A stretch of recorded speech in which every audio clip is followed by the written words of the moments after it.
Hello students. तो कैसे हैं आप लोग। चलिए हम लोग अपना आज का वीडियो स्टार्ट करते हैं। 2 दिन ऐसे ही हम लोग बहुत लेट हो चुके हैं। लॉन्ग आंसर क्वेश्चन देख लेते हैं। क्वेश्चन नंबर 1 है आपका, in response to the speaker's question what sign thy wings the koel replies the fire of love has charred my wings can love burns like fire is this burning a positive thing और a negative one, explain. तो कभी जैसा कि हम लोग कविता में पढ़े थे कि कभी कोयल से क्वेश्चन पूछते हैं कि तुम्हारा विंग्स को किसने झुलसा दिया है, तो कोयल का रिप्लाई होता है कि द फायर ऑफ लव, यानी कि प्रेम का आग ने मुझे इस प्रकार से कर दिया है। तो क्या प्रेम आग की तरह जलता है और यह जलना क्या पॉजिटिव थिंग है या नेगेटिव वन है, इसी को हम लोगों को एक्सप्लेन करना है। तो this is the poetic way of saying a thing. Actually the koel is in search of her partner. Both have been separated and sea cuckoo is unable to bear the separation of her beloved, and this has ignited sensation of fire in her heart. तो कोई सबसे पहले तो यह एक कवि जो होते हैं उनका हर चीज़ बोलने का एक तरीका अलग होता है। एक्चुअल में आग थोड़े ना लगता है, वो हम लोग फायर की तरह थोड़े जलते देख सकते हैं। तो ये कवि का तरीका है। एक्चुअली में कोयल जो है वो अपने पार्टनर के सर्च खोज में होती है, क्योंकि वह लोग जो है जुदा हो गए हैं एक दूसरे से, और कोयल जो है वह अपने प्रेमी का या जुदाई को सहन नहीं कर पा रही है, और इसी कारण से उसके दिल में आग सी उठ रही है। Love does not make fire like fire and such burning in love cannot be seen from outside. तो प्रेम जो है आग की तरह नहीं जलता है, और उसको हम लोग जो है सो खुली आंखों से देख भी नहीं सकते हैं। प्रेम की जो अगन है उसको हम लोग थोड़े बाहर से देख सकते हैं, वह तो अंदर का फीलिंग्स होता है ना, भावना है जिसको हम लोग ऊपर से नहीं देख सकते हैं। It is the feeling inside which is expressed और is being expressed through the use of this word where. तो इसको कुछ शब्दों से हम लोग एक्सप्रेस कर सकते हैं। ऐसे कोई सब लोग इस चीज़ को नहीं देख सकते हैं। जिसके पास फीलिंग्स है, भावना है, वही इस चीज़ को समझ सकते हैं, नहीं तो बाकी सब ये जो सोचोगे जैसे हम लोग चल रहे हैं, हंस रहे हैं, गा रहे हैं, तो वो सब देखता है, लेकिन हमारे अंदर जो प्रेम की आग होती है उसे सब नहीं देख पाते हैं। Question number 2, why does the poet call the koel a rain of spark, explain. कवि जो है कोयल को रेन ऑफ स्पार्क क्यों कहते हैं। The poet called the coil a rain of spark because sharing notes going kindling fire, then roses are on fire and the mango get burn marks, and then again the fire of love got ignited and thus cheered her wings. तो कभी जो है कोयल को rain of spark इसलिए कहते हैं क्योंकि जो आम का बागीचा है उसमें मैंगो लीव्स में भी जो है सो आग की तरह, कभी का सिर्फ कहना है, ऐसा होता नहीं है। गुलाब में आग लग जा रहा है, पानी में आग लग जा रहा है, मैंगो पे जो है सो जो स्पार्क्स होता है, बिजली सी गिरती है, उससे स्पॉट्स आ जा रहे हैं। इसी वजह से कवि जो है कोयल को क्या कहते हैं कि a rain of spark. Question number 3, why is the koel restless, is she able to win over her restlessness, if no why। क्या कोयल जो है, कोयल क्यों बेचैन है, क्या वह इस बेचैनी पे विजय पा सकती है, अगर नहीं तो क्यों। The koel is restless because she was far away from her lover. कोयल बेचैन इसलिए है क्योंकि वह अपने प्रेमी से जुदा हो गई है। Yes, she is able to win over the restlessness. हाँ, वह इस बेचैनी से उभर सकती है। आप लोग इसमें और भी लिख सकते हैं, यहाँ भी आप लोग दूसरा लिख सकते हैं, यहाँ भी आप लोग लिख सकते हैं, यहाँ भी आप लोग दूसरा क्वेश्चन अगर आपके समझ में कुछ है तो वो भी लिख सकते हैं कि मान लीजिए अगर कोयल अपनी बेचैनी से बाहर नहीं हो सकती है तो नहीं, और नहीं तो फिर क्यों नहीं। Question number 4, why is koel pressed, how do you feel when you hear its voice.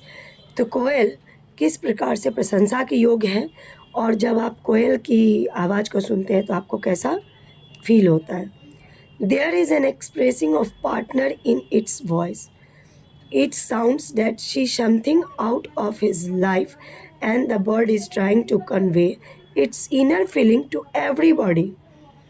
देखिए कोयल को हम लोग इसीलिए मतलब वर्णन करते हैं कि कारण कि उसका जो वॉइस है यानी कि आवाज़ है वो बहुत ही सुंदर है और वह जो गाती है वो अपने जीवन के बारे में बताती है, हर लोगों को अपने अंदर की फीलिंग्स के बारे में बताती है, आते जाते हुए लोगों को कि वो किस प्रकार से अपने प्रेमी के लिए बेचैन है। दस द कोयल इज़ प्रेस्ड, इसी कारण है कि कोयल को हम लोग प्रशंसा करते हैं। I feel very pleasant hearing the high pitch of the koel, तो मुझे तो खैर बहुत अच्छा लगता है कोयल की आवाज़। अब आप लोग को कैसा लगता है वह कमेंट में बताइएगा। क्वेश्चन नंबर 5 है, do you like the koel symbolizes true love? क्या कोयल को जो सच्चा प्रेमी के तौर पे सिम्बलाइज किया गया वो आपको आपके विचार से क्या है? Yes, the koel symbolise true love, it strings the heart of every people. हाँ, कोयल को जो है सो ट्रू लव के लिए सिम्बलाइज किया गया है। वह बहुत सारे लोगों का दिल में प्रेम की स्ट्रिंग्स को फील देती है, या उसका जब भी हम आवाज़ सुनते हैं तो ऐसा पता चल जाता है कि वह अपने प्रेमी के लिए किस प्रकार से बेचैन होकर गा रही हैं। C2 में ग्रुप डिस्कशन है, जैसा कि शुरू से हम लोग करते आ रहे हैं। Discuss the following in group और pairs. Nature always suits our aggrieved soil, we always look forward to meeting home we love. तो नेचर जो है हमारे आत्मा को हमेशा प्रशंसा देती है, खुशी मिलता है जब भी हम लोग प्राकृतिक चीज़ों को देखते हैं तो अंदर से अच्छा फीलिंग्स आता है। पहला इस पर। दूसरा जो है वह है कि हम लोग जिसे प्रेम करते हैं हमेशा उसके इंतज़ार में रहते हैं कि कब उससे मिल लें। उसके बाद composition, right a paragraph in about 100 words on each of the following. प्रत्येक दोनों पे आपको प्रत्येक पर 100 वर्ड का पैराग्राफ लिखना है। A caged bird finds it difficult to sing. Cage bird मतलब जिस पक्षी को हम लोग पिंजरा में बंद करके रखते हैं उसको डिफ़िकल्टी होता है गाने में। और द कुकूज़ वॉइस पे आपको दोनों पे 100 वर्ड का पैराग्राफ बनाना है। Write a letter to your friends describing how a koel though black in appearance stand for the sweetness of the soil. उसके बाद वर्ड स्टडी है, डिक्शनरी वर्ड, इसको हम लोग को जैसा पिछला चैप्टर में पूरा हम लोग करते हैं इसको सही करना है। आइए हम लोग देख लेते हैं। तो इन शब्दों का दो मीनिंग निकालना है। काइंडलिंग का to set on fire, to provoke, spark, fiery, generating light, flame, blaze, to be in rage, strain, note of songs, execration, cheer, burned, blackened, wing, feather of bird, side of a stage. ये जितना भी शब्द है इस same ही meaning है, इसका दो मीनिंग दिया हुआ है। D2 है, what word do you use for thy, thou, thee, singest and art in modern English. ये पहले वाला है। अभी मॉडर्न इंग्लिश में हम लोग इसके लिए क्या क्या इस्तेमाल करते हैं वह देख लेना है। थाई जो है वो प्रोनाउन है। योर, थाई के लिए हम लोग इस्तेमाल करते हैं योर जो तुम्हारा। थो भी प्रोनाउन है जिसको हम लोग यूज़ करते हैं यू, तुम।